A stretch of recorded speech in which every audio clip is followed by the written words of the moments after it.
Hello दोस्तों, नमस्ते, प्रणाम और स्वागत है हमारे यूट्यूब चैनल आल सिंह सांग पर। तो आज मैं छठी मैया का बहुत प्यारा सोहर लेके आई हूँ। बहुत ही दर्दनाक सोहर है, आप लोग सुनिए और मुझे अपना आशीर्वाद प्रदान करिए। मेरे चैनल को आगे बढ़ाइए और कमेंट बॉक्स में ज़रूर लिखिए कि वीडियो कैसा लगा। तो आइए सुनिए। राजा के साथ बेटौआ तो सात पतोहिया तो सात पतोहिया नु हो। राजा के साथ बेटौआ तो राजा के साथ बेटौआ तो सात पतोहिया तो सात पतोहिया नु हो। सखिया एक दुलारी भी पियवा तो पियवानी कर दी है सासू नाही पूछाई सासू नाही पूछाई हो। राजा के साथ बेटौआ तो सात पतोहिया तो सात पतोहिया नु हो। सखिया एक दुलारी भी पियवा तो पियवानी कर दी है सासू नाही पूछाई सासू नाही पूछाई हो। सात बीरन के बहिनिया त माई के दुलारी ओ भैयन के प्यारी ओ भैयन के प्यारी हो। सखिया सातो भौज मिली छठ करई आऊ व्रत करई आऊ व्रत करई हो। सात बीरन के बहिनिया तो माई के दुलारी तो भैयन के प्यारी ओ भैयन के प्यारी हो। सखिया सातो भौज मिली छठ करई आऊ व्रत करे छठी मैया पूजई छठी मैया पूजई हो। अंगना में ठाड़ी नदिया तो भौजी से अरज करई भौजी से अरज करई हो। भौजी हम कदे तू मांगाई हो। भौजी हम का पियरी मांगव तू हम छठी पूजी हम छठी पूजीती हो। भौजी हम का पियरी मांगव तू हम छठी पूजीती हम छठी पूजीती हो। अंगना में ठाड़ी भौजैया बिरह बोलिया बोले बिरह बोलिया बोले तो ताना उनका मारई ताना उनका मारई हो। अंगना में ठाड़ी भौजैया बिरह बोलिया बोले तो ताना उनका मारई ताना उनका मारई हो। नंदी कहू तू छठी व्रत रहबू त काऊ छठी अइबू काऊ छठी अइबू हो। नंदी पिया तोरा घर से नी कर तो सासू नाही पूछ जेठानी नाही पूछाई हो।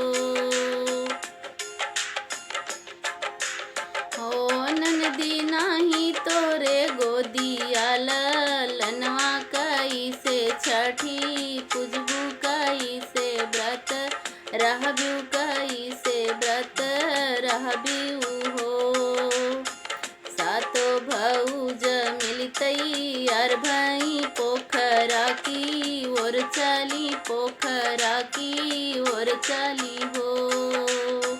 सातो भौज मिलतई अर भई पोखरा की ओर चली पोखरा की ओर चली हो। सखिया नदिया तो सुसु की रोवे मन मन रोवई हो सखिया अंगन में ठाड़ी ना। नदिया तो सुसु की रोवे मन ही में सोचई हो।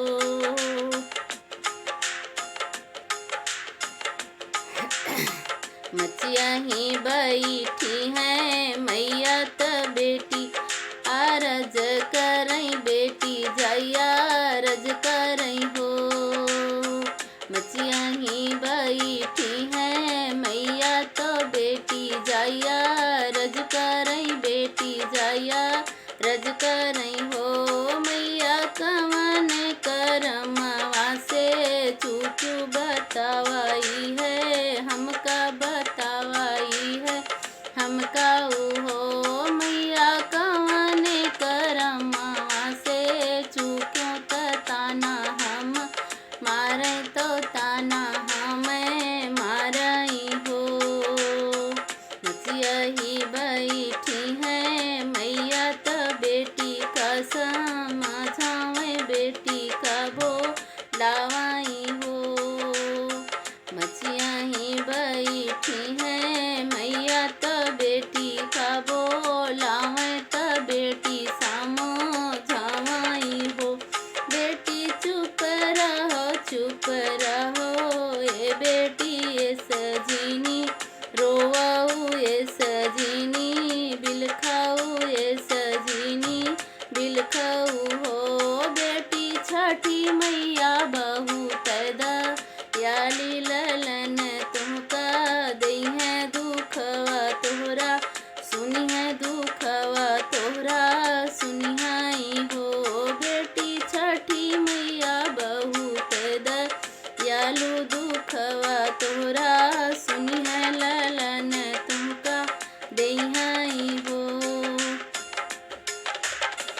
इतनी बचन सुनी बेटी तो मैया से पूछ लागी हो।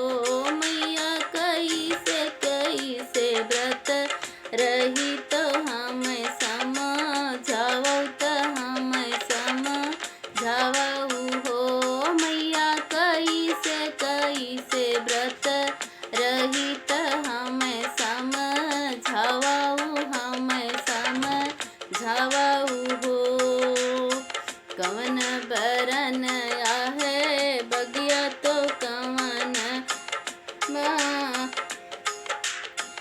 कवन बरन आहे बगिया तो काऊ वहमा उपजे तो काऊ वहमा उपजई हो। मैया कवन बरन छठी मैया त कैसे पूजब कैसे पूजन करब हो।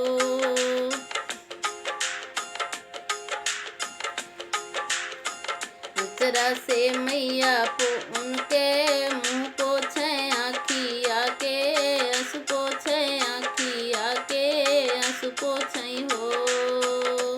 अचरा से पोछे बेटी के आंसू श्रद्धा से समझावई श्रद्धा से समझावई हो।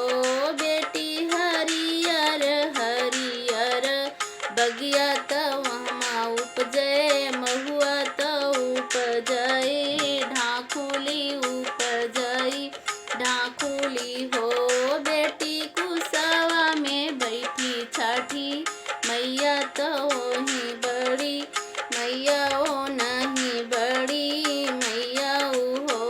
बेटी कुसवा में बैठी छठी मैया तो बहुत दयालु तो बहुत दयालु हो।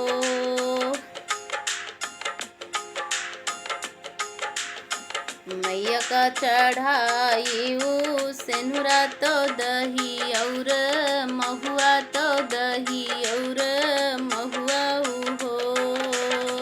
मैया का चढ़ाई सेनुरा तो दही और महुआ तो दही और महुआ हो। बेटी मैया का चढ़े लाली चुनरी तो लाल पसह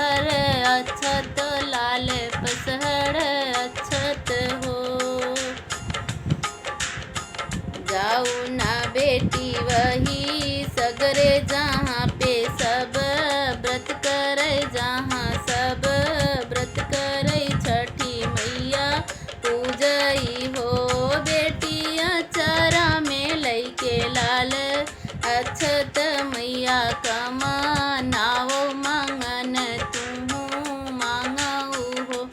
बेटिया चरा में लैके लाल अक्षत मैया कमानाओ मांगन तू मांगो मांगन तू मांगाऊ हो। मनवा में लैके बेटी आस पोखरवा के तिर गई पोखरवा के तिर गई हो। मनवा में लैके बेटी आस पोखरवा के तिर गई पोखरवा के तिर गई हो। सखिया सातो भौज करती पूजन तो आवरो हावनिया तो आवरो हावनियाऊ हो।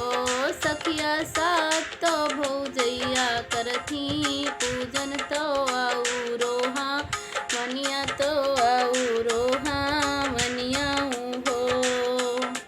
छठी माई के खाई प्रसाद निहुरी पैया लागी निहुरी पैया लागिनी हो। छठी माई के खाई पर सधवा निहुरी पैया लागी निहुरी पैया लागी हो।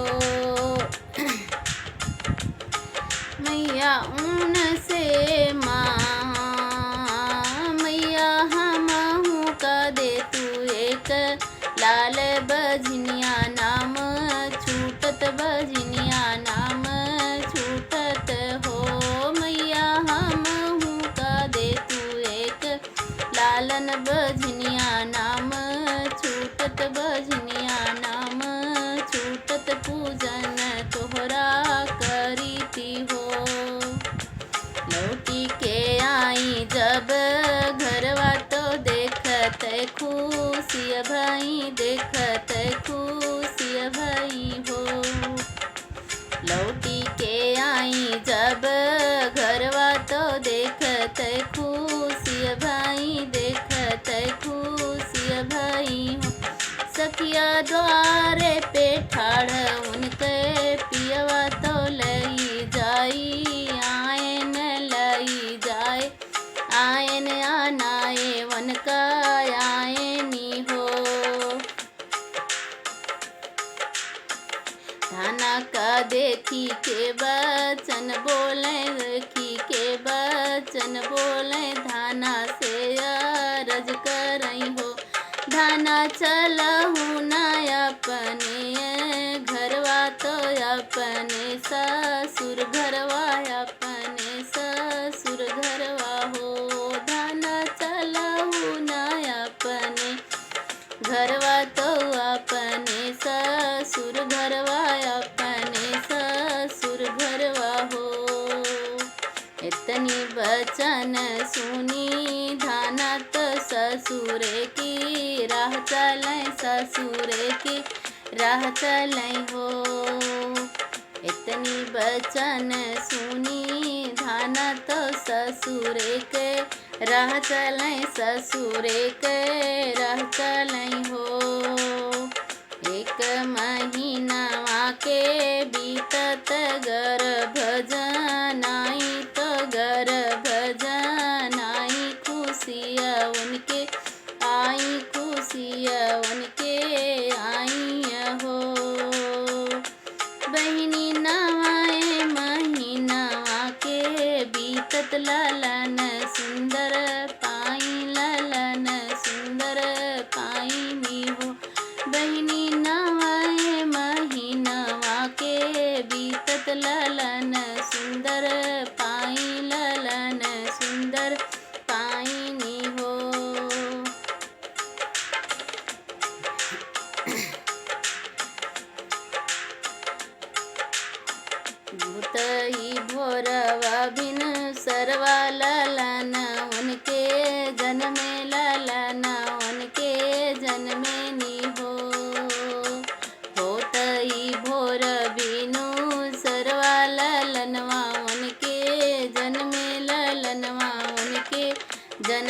नी हो सखिया दुआरा पे बाजे बधैया उठे लागे सोहर उठे लागे सोहर हो सखिया दुआरा पे बाजे बधैया उठे लागे सोहर उठे लागे सोहर हो।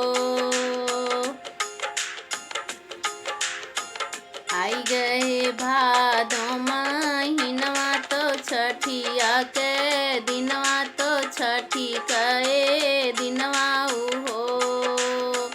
आई गए भादो महीनवा तो छठी के दिनवा तो छठी के दिनवा हो।